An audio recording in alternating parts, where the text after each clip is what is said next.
It was once said that we are back and better than ever. That show is no longer on the air. This show is. Welcome, everybody, into episode 38 of the Breakfast Burrito. DJ Yoakley, and as always, joined by my broadcast partner, Mr. Thomas Q. Pease Jr. the third. What's up, dude? It feels like Christmas morning today when we woke up. You're not kidding. Everything was snow-covered, heavy, great snowball snow all over the trees. It's an exciting week for sports. Baseball will get into full swing here. The Buccos are 3-0. We got the NCAA National Championship tonight for basketball, Villanova and Michigan. We got the Masters, and above all, it's WrestleMania week. WrestleMania. So it's a great week for sports. We'll have sports entertainment. It is, and we will have our picks on Friday. Hopefully, we can get the our resident expert in wrestling, the Squeaky Bandito, to join us if it's not snowing and he's not sleeping in. But hey, man, we got a lot to talk about, and here's the biggest thing: the snow has taken over. The snow, the bad weather, rain mix, whatever. You're seeing it not only just on the national stage, but regionally and locally. I mean, we just talked before the broadcast started. You're already canceled for today. Yeah, we are. Yep. It is canceled. We were going to try to play at home today. This weather's definitely put a damper on that. And then guess they called down to Buckeye Local, and there's going to be there's no game down there. So, yeah, winter strikes again, and another cancellation. And this weather's just terrible. It's been not good. It's awful. It's frustrating. It's keeping people in the gymnasium where you don't want to be. This is the time of year, and we got a little preview of it, here and there. Kind of like it's kind of like walking into Sam's Club, and you get those little snacks, those little teasers that they give you, and you love it. And then all of a sudden you go over to the freezer and you're like, well, I don't want 108 of them. You know what I mean? But it's one of those things that for me, it's tough because, especially from the YSN standpoint, scheduling conflicts are just ridiculous. I mean, we're settled. We were scheduled for 4 to 5 games today, which is exciting because we haven't had 4 to 5 games on at the same time since football season. And man alive, let me tell you, we were going to have East Liverpool. We have Columbiana, Lisbon, Crestview, and I'm trying to think of the last one, Latonia, scheduled for YSN. And it's a damper because you don't know. You guys obviously are canceled, but then you got the other schools. Unfortunately, they can't cancel till about 1 o'clock till they see if the Mr. Sunshine's going to come out. Have you ever seen it like this? Rain, snow, sleet, hail, whatever, that it cancels this many games this early in the season? Not in my coaching tenure at East Liverpool. No, I haven't. But the crazy thing is that, it's pretty much puts a 2-week delay on a already baseball season in Ohio is jam-packed. I mean, it's pretty much just combusted into 45 days. And now with 2 weeks lost, pretty much, I mean, we were lucky enough to get 3 games in, but with 2 weeks lost, most people around, in the state of Ohio, Pennsylvania, West Virginia, anywhere in our area, it's going to make for a lot of tough circumstances moving forward, because not only do you have to jam all these makeup games into that short span, you also have in Ohio the MLB Pitch Smart system where, number of pitches limit how many days you can come back for, et cetera. And it's going to make for an interesting month of baseball in Ohio because of that Pitch Smart role and just the amount of games that these guys are going to have to squeeze in that already short, span of time. So crazy. You know what? I didn't even think about that. That's actually going to have a lot of bearing, not only on regular games, but you're talking about, I mean, like you said, they're going to have to jam all these into week by week by week before the season ends, because they got to get ready for tournaments here in a month and a half. When you look at it, you just say, wait a minute, you're not going to be able to, in some cases, you probably won't be able to pitch your best pitcher or play them in positionally where you'd want them in league play. And that becomes a problem because, especially for teams that are in leagues and conferences, they want that conference championship. They want that banner to hang in their gym. And it's going to be very tough and difficult to do it with this many rainouts this early in the season. Spot on. That is, and can you, for those of you, and I need a little bit of education as well. Can you talk about the MLB Pitch Smart system and what it, when it came into effect and essentially what it is?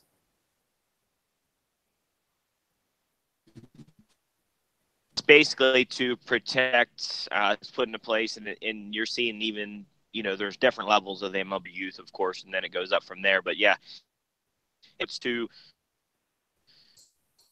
protect from over usage. So it used to be. Not 100% sure, but I think anything on. Go ahead. Is it similar You to what there? we had? Yeah, is it similar to what we had in, I guess, in Little League, where you couldn't pitch? If you pitched 60 pitches, you couldn't pitch for a week. That is basically what it is. It's like pitches an under limitation. You can come back the next day, and then I think it's and then 75 over 75. I think from 75 a four tested, and you can't throw over 100 pitches. That it's those numbers might be off by a few, but So you're breaking up a little bit. I you don't there? know if it's just I don't know if it's just me or if it's on your side too. But you're breaking up, so I apologize if that's coming across at home as well. But yeah, to emphasize what Tommy just said, basically this new system is to protect the pitcher at all costs. Too many. I mean, you talk about this in every level of baseball. Too many Tommy John surgeries, too many injuries to pitchers' arms, too much overuse early on because you want to win a little league championship or minor league championship or whatever level it is, and then you get to high school ball, where Tommy's at, and you're pitching your best all the time, and it takes a toll on it and the body on the pitcher and possibly the career. So MLB has officially stepped in and put the system into place to protect the pitcher, protect the arms, and hopefully a lot less medical bills moving forward for the players. So I like it. I think it's great. I think that it accounts for teams to be better as opposed to just one particular player, leading the way. Back in the day when we had Aaron Walker, he was very highly touted, and he was protected because he had the people and they had the common sense to make sure that he pitched only in successful situations and every fifth day or whatever it ended up being. But Aaron was very well protected, and it was cool to see. And I think that's the mentality that more people should have, as opposed to, hey, we got a guy that throws 95. Let's throw him every other day and see how many games we can win this season. Because if he does that, let's say as a junior, you might not see him as a senior. Exactly. That's why it's there. It's to limit the exposure. Excuse me. Limit the number of pitches that any single arm can throw, and gives you the proper day's rest. And I don't have a problem with it. I actually think it's a good system. So moving to, I guess, the point we wanted to make in the first segment here, with more snow here, and it's supposed to warm up to about 50 degrees today. Some teams are waiting to pull the trigger on, whether they're playing or not today. I know Columbiana is one of them. We're going to hear more about 1 o'clock. Will we ever get to spring season truly underway? I mean, this is absolutely ludicrous. I've never seen anything like it in my day. And I remember playing, it felt like we played forever in high school baseball when back in my day. But reality is, I felt like we played through the cold. I remember playing in snow a couple times, but the frustration is there's snow on the ground and quickly cancellation, and you got to protect your kids. I mean, the cleats especially are not going to work well on snow covered fields. However, if I know up north they got a little less snow than we did, so can they play on a day like today where it's going to be? I believe it's going to be cloudy. I don't have a open window here down in the Yoke Cave, but everything I see, it's 0% of rain or snow and 100% chance of sunny skies and 48 degrees. Yeah, it's definitely it makes it tough, man. It's all the way around, it just makes everything tough. It's not, it doesn't feel like baseball weather. And if you look ahead to the forecast the next 7 days, I mean, it doesn't look like we're going to get a break. We go from this mess today to like constant rain for the next 2 days, and then it gets cold again. They're calling for snow on Friday. I mean, it's I'm telling you, it's going to be the middle of March on, or the middle of April on for baseball season. If the weather breaks, it's going to be crazy. You're going to be throwing pitchers that you never thought you were going to be throwing, and this weather is just putting a major setback on high school baseball here in our area. It's going to be every day. It's going to have to be. It is going to be every day. It's going to be every single day possible. Because you got to get, I mean, you guys have essentially a number of games that you can't go over in the state of Ohio. Like, you can't go and play 60 games if you wanted to. You can only play, I forget what that number was. I was talking to one of the athletic directors. He was kind of 27, maybe the max. Yeah, that was what, and that's with JV games included. So that's an interesting kind of thing for me to look at. But when you look at this, I mean, you've got bigger problems. I mean, when you look regionally, I got the TB on MLB Network right now. The Yankees already canceled today's game, postponed. I think it was with, I don't know who it was with, maybe the Rays. Not quite sure. But the biggest thing, the weather that we just got is heading directly there. They had a live look pounded. in. Yeah, they had a live look in at Yankee Stadium, and it's what all those blue seats are. It's all white. So it'll be interesting to see. The Pirates, though, still on 1:00 game. The Motor City Kitties. They just took a sweep from them, and now they go on to play another AL team in their home opener with, like you said, J-Mo on the mound in the Minnesota Twins. And this is the cold weather they're used to playing in here this time of year. But one question for you, pal. How about them Buccos? Yeah, what a great start to the 18 season. And listen, I'm not trying to toot my own horn here, but I said it when we talked to MLB baseball preseason. The Pirates offense has the ability to generate a lot of runs, and it's going to depend a lot on what Marte and Polanco do, because they're going to have to carry that offense along with Josh Bell. But, I like what I've seen over the last 3 days. Pitching was good, and Tyon wasn't even in that mix. He starts today in the home opener. And you know what I liked about the Pirates and what I've seen? I watched 2 of the 3 games. I like the energy that they have. I feel like there's a little bit of team camaraderie, a little bit of swagger going on right now with the Pirates. Listen, I know it's only 3 games, so I'm not going to get overly excited.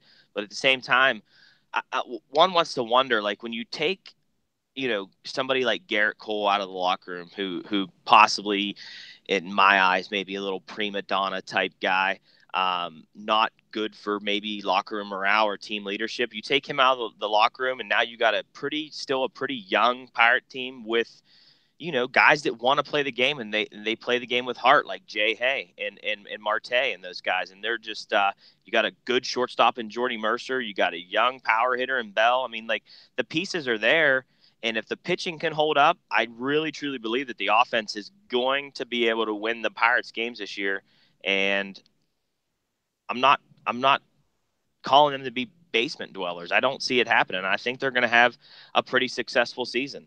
And if everybody stays healthy, the pieces they got in place, if they could go out and maybe get one more pitcher, I think, they could grab a wild card. I don't think they're that bad. It's going to be interesting. I mean, you see the Cardinals getting their first win of the season just yesterday. So they start the season 1-2 against the New York Mets, and then you have there's some potential for some issues here in the NL Central, and some things I didn't see. You got Ryan Braun playing first base for the Brewers. What problems is that going to present from a defensive standpoint?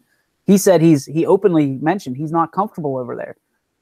For Braun to not be comfortable defensively, are they going to run into the Pedro Alvarez situation where you've got somebody who can hit the ball, but does that outweigh the potential of defensively, being steady and being sturdy in a defensive division? Because that's what the Pirates have in the NL Central. It's a defensive division. It's a division that's won and lost by pitching. And, the Pirates have guys that you're just not sure about yet. And I think to kind of piggyback off of what you said, Tommy, when you look at it from a 5,000-foot view and you say, listen, Cole's gone. That was your ace last year. But was he a problem in the locker room? I do believe so. Now, I'm not in the locker room, so I don't know. But I firmly believe that he could have been a problem. Also, having this discussion on Easter with my family, Andrew McCutchen, I love him. He's one of my favorite Pirates of all time, but one of my biggest drawbacks was he was never the guy that we wanted him to be in Pittsburgh. He is not even close to a Sidney Crosby, Ben Roethlisberger, you name it. He wasn't that guy. He had a great 2013 season. He won the NL MVP. I'm not taking anything away from him from that perspective, but I think that we put too much emphasis on who he was, and he wasn't that guy. He wasn't that guy. He just never was. I wasn't one of the fans who really were upset about McCutchen or Cole leaving. I didn't really think that it was going to have that big of an impact. Let's be honest, McCutchen's best days are behind him. Like you said, 2013, that's 5 years ago. So, and don't take anything away from him.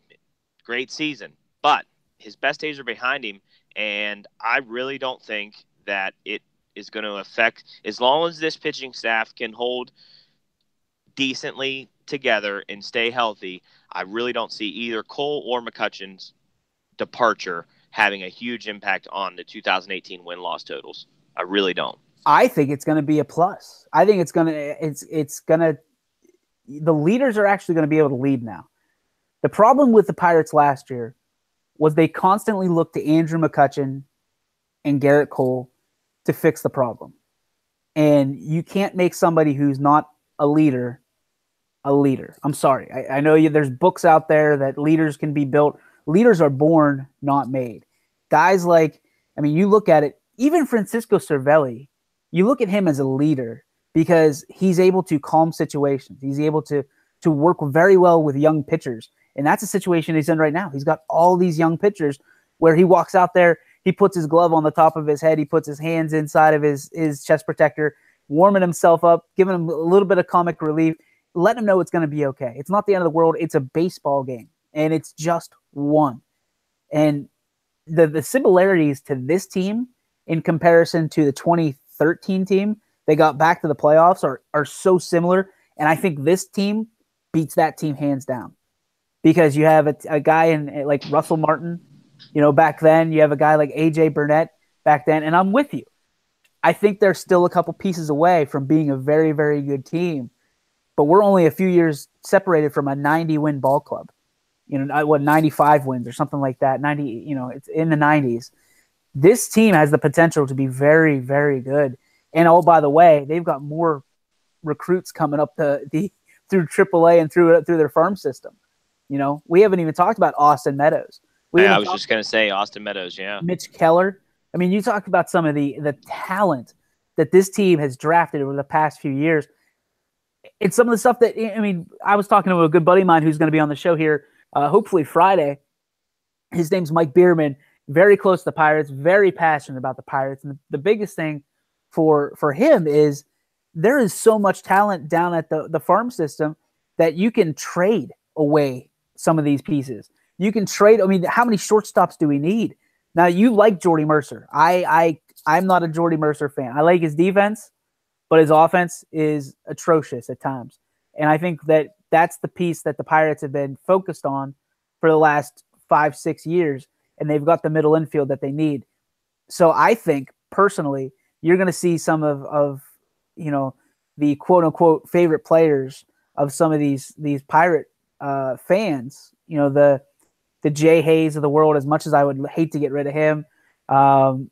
He's a trade piece because you have guys like Max Moroff. You have guys like Kevin Kramer. You have Newman as well underneath, and you have Cole Tucker. So, you have 4 middle infielders right there that are MLB almost ready. And not that you want to get rid of Jay Hay because he's such an elite talent I'll say it. He's the straw that stirs the drink for this Pirates team. I think he's the guy, and I think that he took an early role on this team that said, listen, if you're not going to spend money, not that he didn't want to be here, but he said trade me because he wants to win and he wants to win now. But I think when you look at the way he acted the last 3 games, he's the guy now. He's the guy that we always wanted Andrew McCutchen to be, and McCutchen's not vocal. He's not a vocal guy unless he's getting thrown at by the Cincinnati Reds, and then he just cries about how nobody wants to protect him. Jay Hay's going to go out and protect himself. Jay Hay's a fighter. He's a leader, and I love it. I was just going to say, yeah, he's a leader, and you can just tell by the way, like you said, the last 3 games, his mentality, his demeanor on the baseball field, and, how he gets excited. And, what he said about, get me out of here, or, if you ain't going to try to win, I don't want to be here. Hats off to Jay Hay for that, because you know what that means? He plays the game. Even though he makes millions of dollars, he's still playing the game today to win. And that's when you're young like the Pirates are, and all the experts are looking down. You there? I think we lost Tommy there. Yeah, to clean that up, I mean, it really boils down to Jay Hay being a leader, and guys like Josh Harrison being able to step up into position. And right. There you go. I hear you. Yeah, I cut out there. That's weird. But anyway, I just said, this with Jay Hay and everything that he brings to the table, I think that this team could, with behind him and his leadership and the mentality that they're playing with right now, they could do big things. No, I'm with you. I'm with you 100%. And I think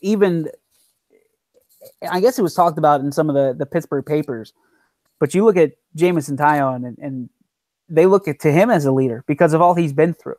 And they look at him as a rallying piece and a guy that, he's been a part of this organization for a very long time, even though he's only been up for maybe a year or so in the big leagues. He's been a key piece in all trade talks. He's been a key piece that the Pirates have said he's hands off. He's our guy. And I think that has gone a long way with Taillon. Hopefully, he pitches like an ace this year as we know he can. And he turns into the true ace that the Pirates have been after for, I want to say, the last 25 years. Because, I mean, A.J. Burnett, yeah, he's a great pitcher, not a true ace. You had Francisco Liriano, not a true ace. You had Garrett Cole. He's the number 4 starter on the World Champions right now, and we wanted to crown him as the guy in Pittsburgh. Sorry. Yeah, he was fire the other day, by the way. Oh, 11 Ks over 7 innings. Yeah, absolutely. But, we know Garrett Cole, and it takes how much? It takes little pieces to really, and, we're going from PG to PG-13. It takes little pieces to piss him off. And he's not the headstrong guy unless he's changed over the offseason with some goose fraba. My man is weak-minded. And how many times did he throw a fit out on the mound because he gave up a home run? So if he's able to keep it together personally, he's one of the best pitchers in baseball. However, we've never seen that. He had that 19-win season, and he came back quickly to reality the next year and the year after. So I wish him well. I hope Garrett Cole does well. I like the Astros as a whole. I really enjoyed their brand of baseball. Jose Altuve, one of my favorite players in baseball right now outside of Mike Trout.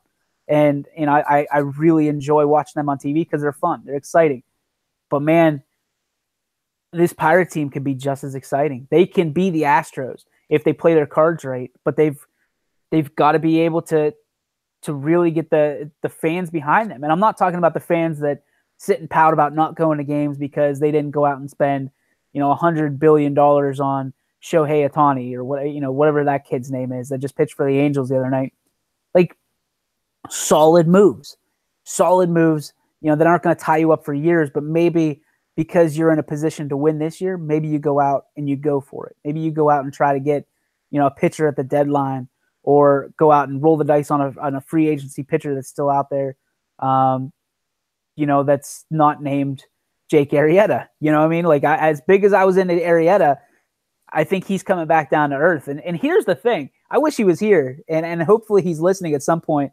But the Bandito is some kind of prophet. He's some kind of, Mount Exodus guy who gets it straight from Jesus himself, because not only, and we'll get into this a little bit later, but not only is he telling me everything about the Pirates that, hey, you don't want Arrieta, you don't want this guy, you don't want, and he's right.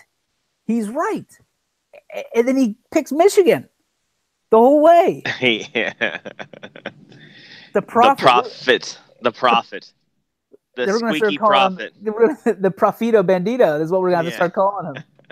But to wrap up the talk for the Buccos, it's incredible run. I mean, yeah, it's only 3 games. You've got 159 more to go at bare minimum. But let's be realistic here. It's exciting.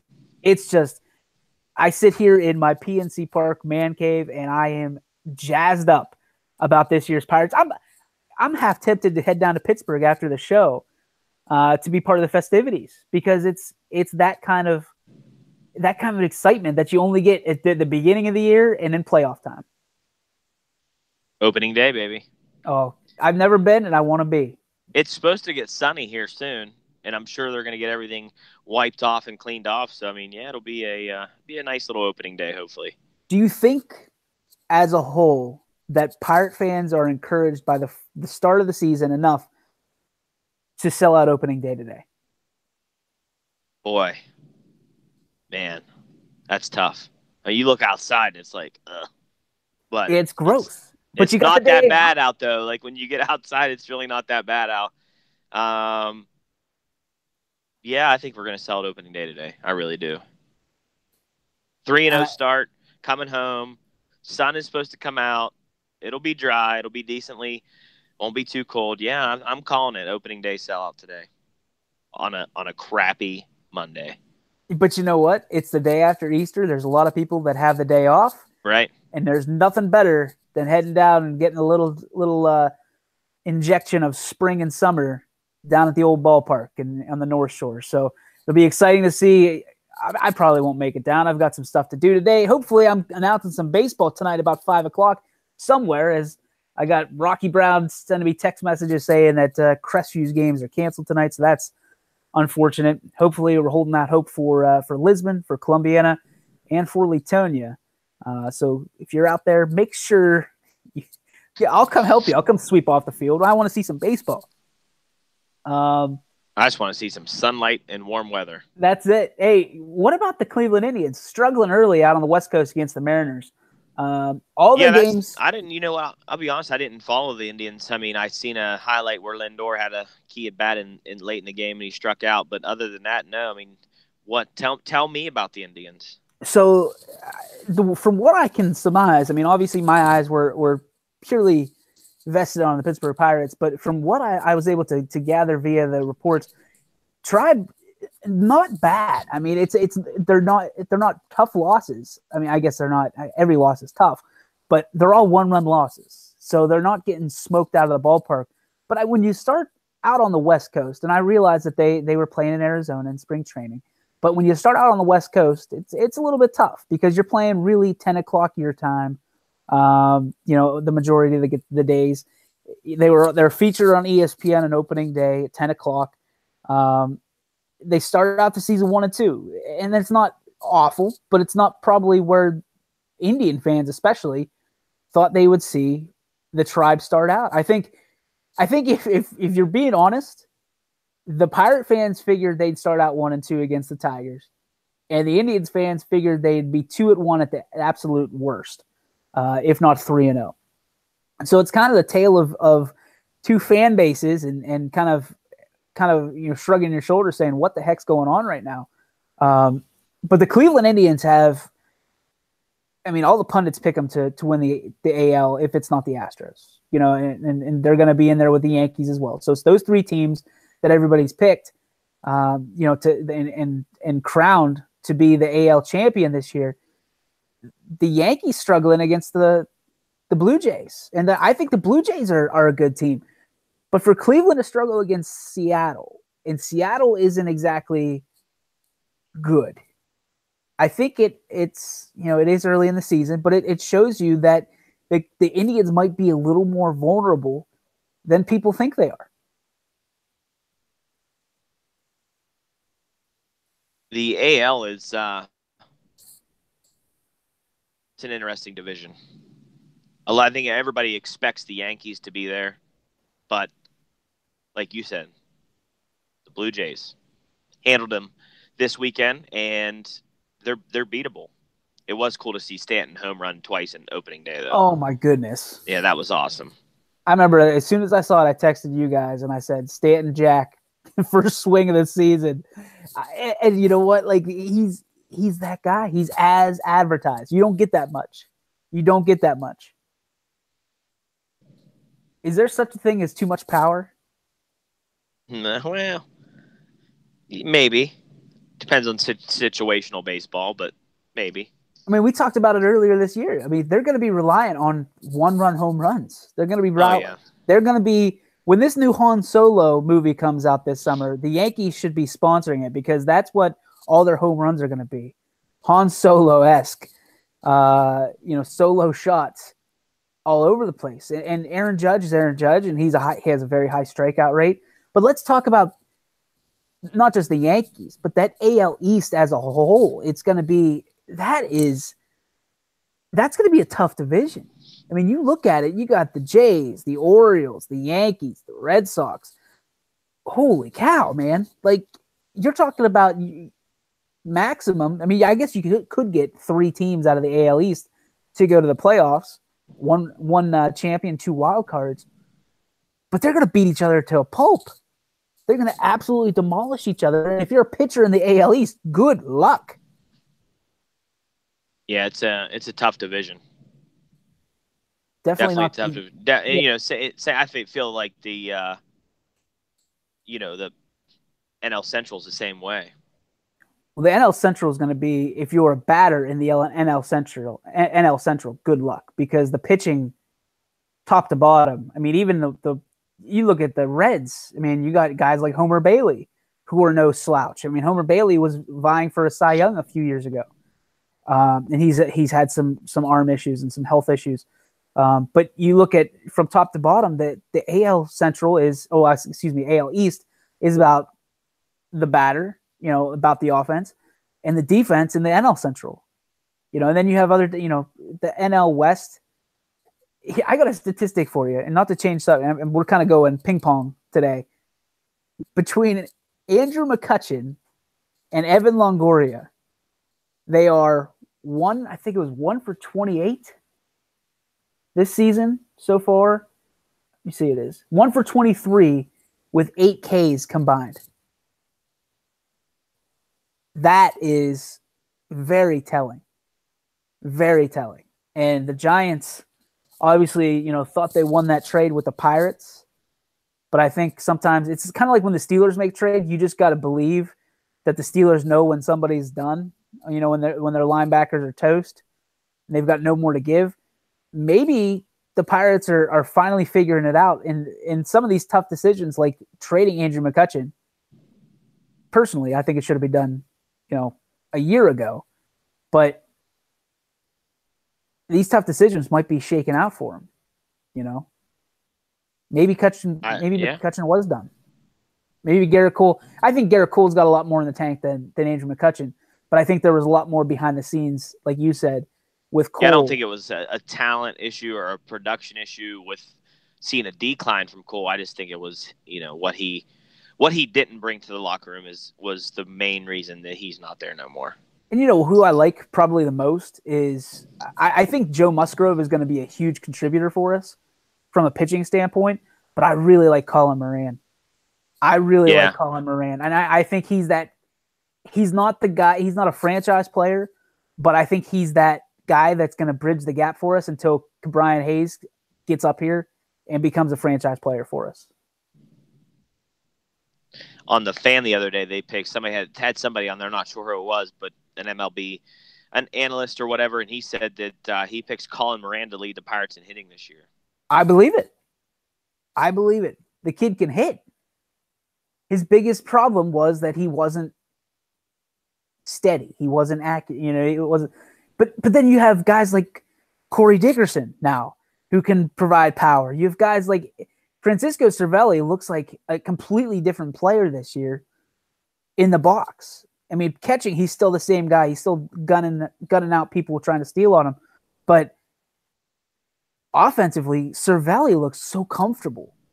And as long as he can stay healthy, that's huge. Because when you look at previous years, my guy, Russell Martin, was the leader of the Pirates because he was a beast behind the dish, but he also led offensively. If you got runners in scoring position, Russell Martin was going to be the guy. He was going to knock him home no matter what he had to do.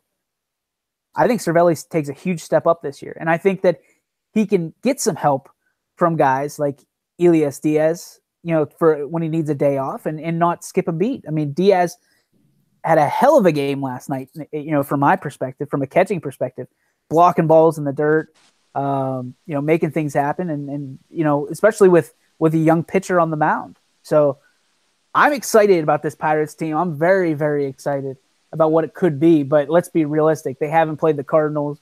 They haven't played the Cubs, and they got to play them a lot this year. I think, they play them 27 times this year, so it's going to be interesting. We'll take the good with the good, and we'll stay excited while we can, right? We're going to try. Right. Hey, you know what else has me excited this morning? The Pittsburgh Penguins back in the playoffs, going for the three-peat, man.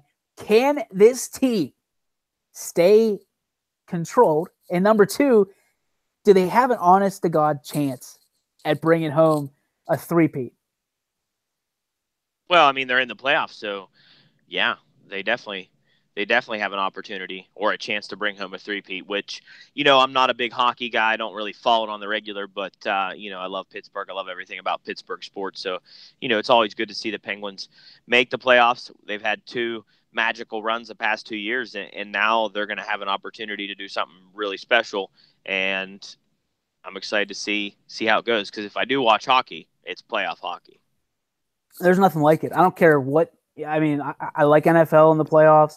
I like Major League Baseball in the playoffs. That's probably if it's not my favorite, my second favorite. But since I've started watching playoff hockey, it is incredible. There's nothing like it. Nothing. Because those guys, every shift, they're playing it like it's their last. And it's incredible to watch. I absolutely love it. The thing that hangs me up about this Penguins team is the fact that I just – some people think that that slurp brought to you by Tim Hortons. Sorry, I thought I had it muted. That's funny. Yeah. It's all gone. I was getting the last drop out of the Tim Hortons iced tea. This Penguins team, it's almost like they're waiting for the playoffs. And they still might – I mean, they're in the playoffs regardless, but they still might enter as a wild card team. And that scares people. But reality is you still have to beat Sidney Crosby and his friends in 4 games in a 7-game series. And I just don't think that happens. I don't think there's anybody out there that can do it. And yes, talk to me all day about how the Washington Capitals won the game last night. And, it was 3-0 and the Penguins got an ugly goal late. I don't care. The Caps don't match up with the Penguins, and they don't hold Sidney Crosby's jock in a 7-game series. And it might be over in 4 because it's a different team. It's a different mentality. The Penguins don't care if they're on your ice or their ice. Sure, they want to be on at the big paint can over a PPG, but reality is they don't care. They're going to whip your ass on your ice if they have to. They just want to be in the playoffs so that way they have a chance. They're it's almost like when you're conserving that energy for the big finale, and that's what the Penguins are doing. I feel at this point right now. Now I could be completely off. They just could be a hot and cold team, but I think they're bored. I think they're ready for, the playoffs, and Sidney Crosby is still the best player in the world and will be as long as he's on the ice. But for the Penguins, like you said, they're in, so they've got a chance. And that's the kind of team you want. As long as you're somewhere, as long as you're showing up, you've got a chance to win that particular night. And the Penguins, I think they're better than a lot of teams give them credit for, and a lot of pundits give them credit for, regardless of how streaky they are right now. Yeah, it'll be exciting to watch. Hopefully, the Pens can go on a run, and like you said, it's hard to beat Sidney and his friends in a 7-game series. So it'll be exciting. All right, go Pens. Let's go Pens. We have 2 more things to talk about here on episode 38 of I guess three things because we still got a retired number on the Breakfast Burrito. They batting in the hole here is going to be Masters predictions. Big Masters starts on Thursday. There's the par 3 challenge on Wednesday, which is always fun to watch. Who do you got, man? And I think I know, but I'm going to let you take the first dib on who wins the Masters this year. Well, I mean, I'm gonna homer this one all the way home. It's not who maybe that I think has the best odds to win the Masters. It's who I want to win the Masters. You know, this guy who was, especially when we were growing up, I mean, he was an icon. He put golf onto another level, and you know, fame, unfortunately for him, brought a lot of his mistakes to the limelight. And became, you know, national news and public knowledge that, you know, Tiger Woods struggled for a little while in his life, you know, and with not only with his marriage and sex addiction, but, you know, pills and whatever. But at the same time, he's fought back. He's in great shape. He's playing good golf, and, you know, Augusta is always been pretty kind to Tiger. He's familiar with it, and you know, if Tiger is anywhere near the leaderboard on Sunday, where it's a possibility that he can make a run or he's even winning, it'll be exciting to see how this new generation of golfers react to, you know, having Tiger in front of you or behind you, because Tiger's still a player, he's still a competitor, and I personally am rooting big time for Tiger Woods to get the green jacket. For me, man, I'm with you. Thursday can't come soon enough. I want to see Tiger Woods. I want to see what he's got, because you got to think he's only got a handful of these left in his career.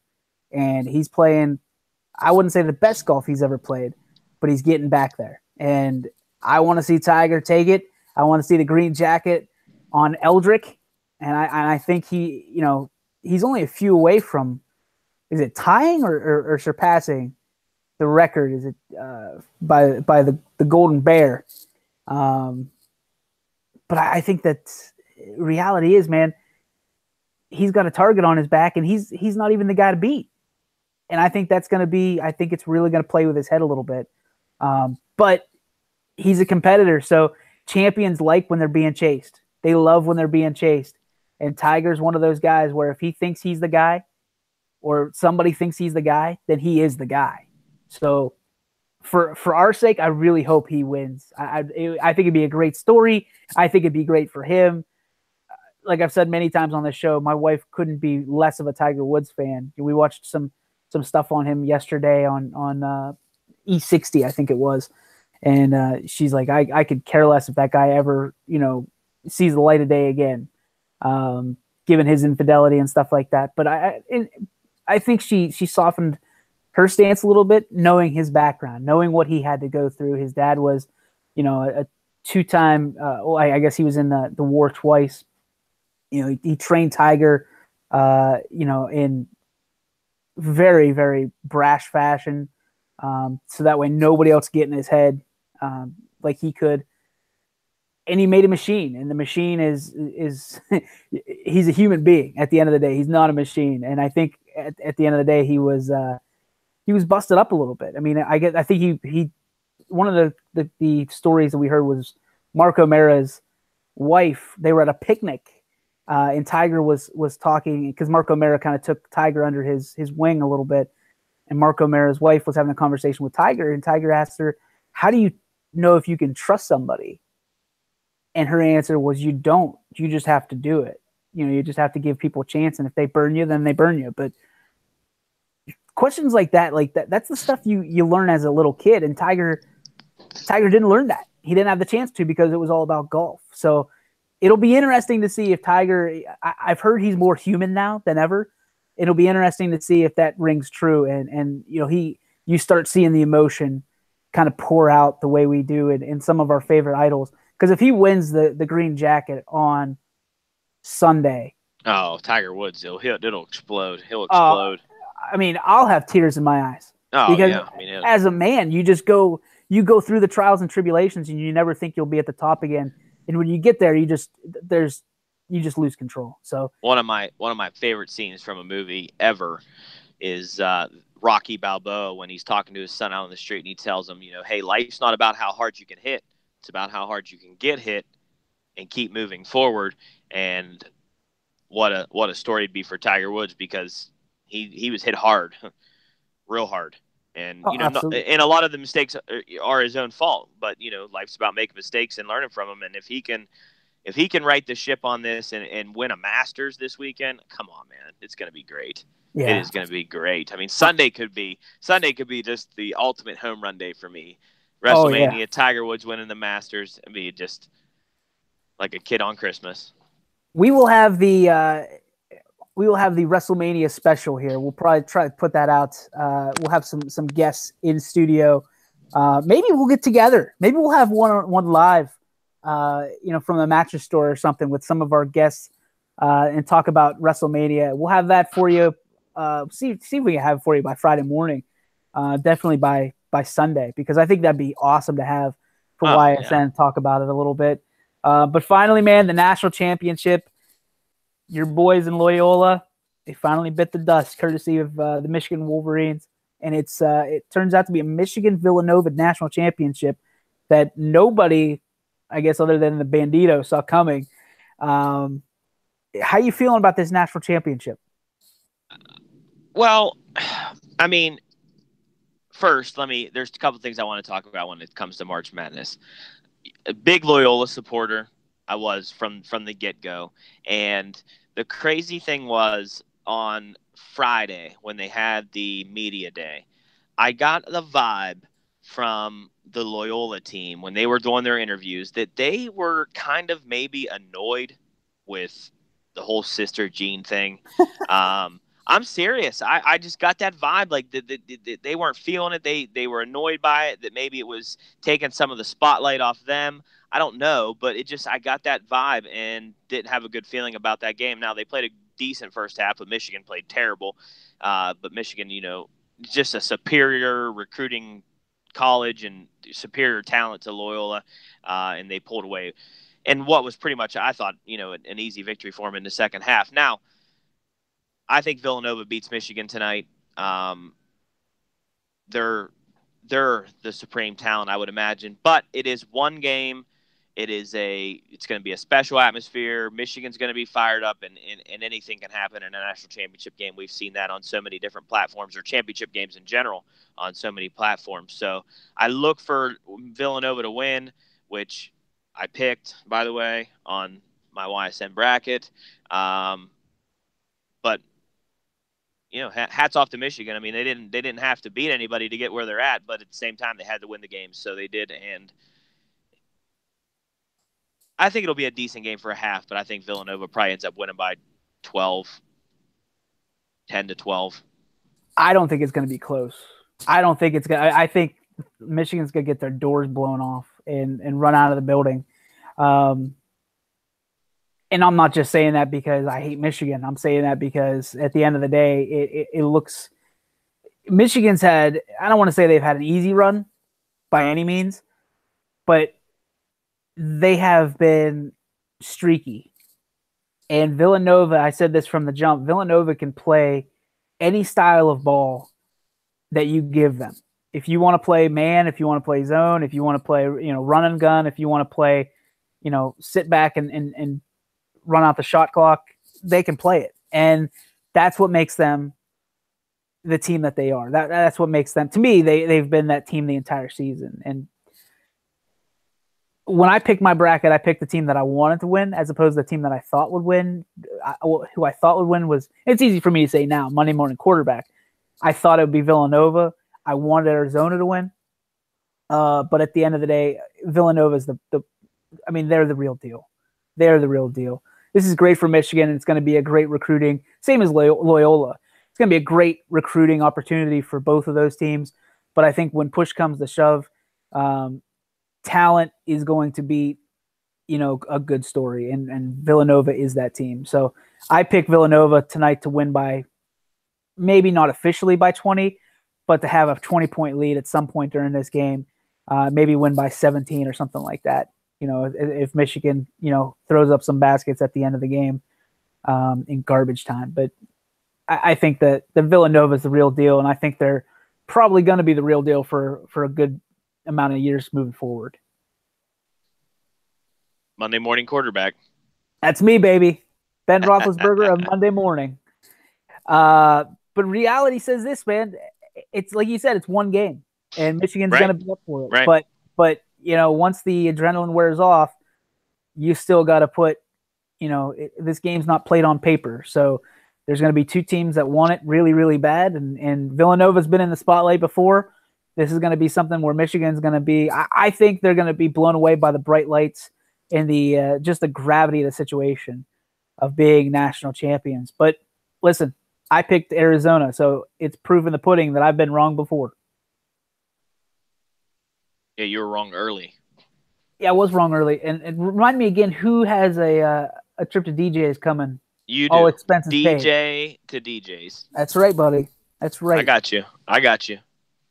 What time's practice down in old East Liverpool? 5:30 today in the gym. 5:30 in the gym. Maybe if these games get canceled, maybe I'll stop down and collect on my East Liverpool hat. I want to send a special thank you out to the Crestview team as well as the South Range baseball team. They also deliver. They know I like hats. They delivered me a hat from each of their teams, so I thank you very much for them. Special courtesy to Paul Munson for a couple shirts as well for South Range. You will get you guys well represented here on YSN as always. And I'll have some East Liverpool gear too, rocking around YSN. And we're look good in blue and white. We're about ready to get some HQ, working on some stuff right now to have a YSN headquarters up here in Columbiana County. We're excited for that. So more. Speaking more of HQ, have you tried HQ Trivia yet? What's HQ Trivia? Just download the app. It's a live trivia game. They do it twice a day, one at 3:00 and one at 9:00, and there's a cash prize. And sometimes it's like if you make it to 12 questions, through the 12 questions, you get to split the cash prize. But sometimes they do like $250,000 winner take all, $100,000 winner take all, and it's a marketing scheme out of business owner out of Russia who thought if he could do this and drive internet traffic to his app, then he could sell advertising and et cetera from there. So it's kind of working out because last night there was over 2 million people live on HQ Trivia.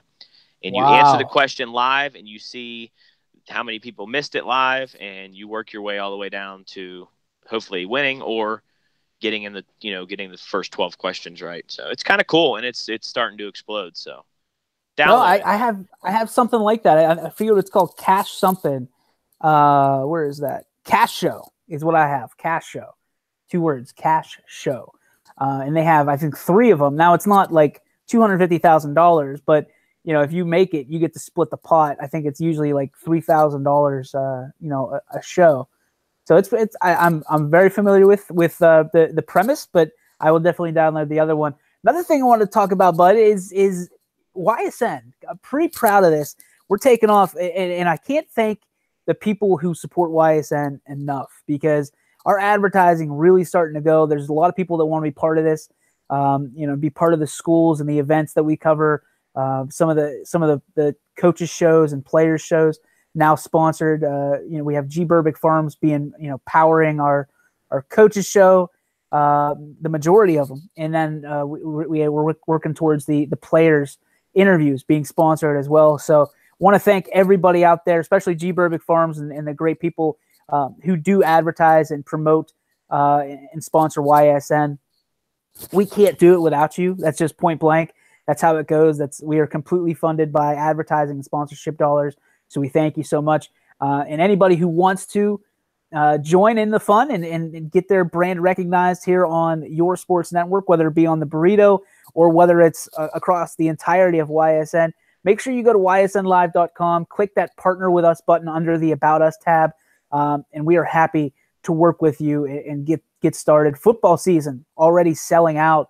As we move towards, believe it or not, we're only 21 weeks away from fall, from the first opening kickoff of the season. And I know there's a lot of people really excited about that. There's a lot of people like me that are really nervous because that just gives me anxiety because it makes me feel like I don't have anything done yet. So, again, thank you to all the sponsors. I know there's a lot of support down in East Liverpool for what we do at YSN. Can't thank you, you Tommy and Anson, and your crew down there enough. The Ludwigs have been nothing but supportive for YSN, so we thank them especially, and we look forward to hopefully getting this baseball season underway, and then obviously this summer and moving into the fall for some more Potter football. Don't skip summer. Let's not skip summer here. Well, there is snow on the ground today. So. You and I discussed it a few weeks ago. YSN, we're actually going to be the exclusive home for the NABF World Series in all ages. So 14 under, 16 under, and 18 under. So there's going to be some world-class baseball this summer held at Scene Park, and we are the exclusive home as we are working towards the official sponsorship with or official partnership with Scene Park, and we'll be doing some Class B baseball games as well. We're excited about that. So it should be a great summer. Should be great. I mean, we continue to grow as our audience does, and we're just head over heels excited for everything that's going on, and we just love being able to bring broadcast to you and talk sports because in the world we live in, it's a nice getaway, and it really is. So appreciate our fans out there. We appreciate our announcers, Tommy being one of the best, Rocky and Greg. We got Anson. We got the Reiner boys over in Wellsville. We got Anthony Hartwig in South Range. Tyler Hoffman is going to lead our Latonia for the foreseeable future. We have a couple other surprises. We have our friend, I'm drawing blanks here. Brian Scott, obviously the president of the company. We want to make sure that he gets his love. Nate Kuiper is a huge advocate for YSN. He does basically fill in work wherever we need, and he does a great job at it. So we thank everybody who takes part in YSN. If I miss you, I'm sorry. But man, it's a great time. It really is. I've had some great discussions in the past week and a half, 2 weeks about our company, and I'm jazzed about it, man. I love it. I love what we do, and I love who we do it for. So thank you guys, and Tommy, thank you. And thank you, DJ. You don't have to thank me. It's a vision. But hey, buddy, you stay warm today. I'm going to do my best. I'll meet up with you this evening. And for all of you out there in YSN land, thank you for tuning in for episode. Whoa. Hold the horses. We got to put one in the rafters. Who do you got? 38. Kurt Schilling. Kurt Schilling goes to the rafters. I'm going to take Eric Gagne into the YSN arena. Two of the greatest pitchers to ever take the field. Kurt Schilling goes up. Eric Gagne goes up. I hope he was number 38. I feel like he was. But we will see you guys on Friday. That's a wrap for the Breakfast Burrito. It's a great day. Make it yours.